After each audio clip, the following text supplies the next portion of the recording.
Tinapunan mo daw ng laptop ang isang empleyado mo, ma'am, na si Attorney Powa. Do you want to react to that particular statement or narrative? Actually, sa totoo lang, masyado na siyang basura ba na gossip na hindi na siya dapat pinapansin.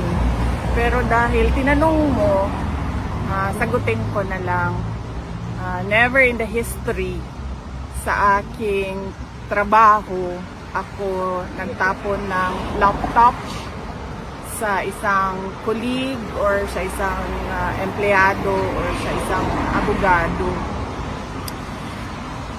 Dahil unang-una, wala naman atang, pag nagtapon ka ng laptop or nagtapon ka ng cellphone, wala siyang benefit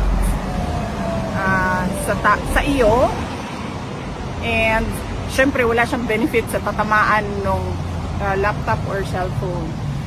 Pangalawa, hindi ako gumagamit ng laptop kasi hindi ako marunong gumamit ng computer. Sa lahat ng mga documents, nire-rely ko lang yan sa kasamahan sa books nila. Minsan nagpagamit ako ng laptop, gamit ko yon pag may Zoom meeting kasi para maganda yung image, para maganda yung image sa Zoom meeting, laptop ang ginagamit ko, hindi cellphone.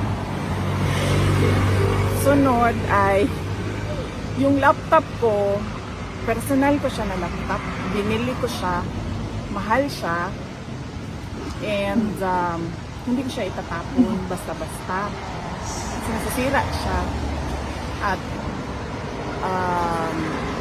magastos bumili ng bagong laptop. Kasi tinatanong nyo bakit private yung laptop ko, hindi ma-afford ng gobyerno yung gusto ko na laptop.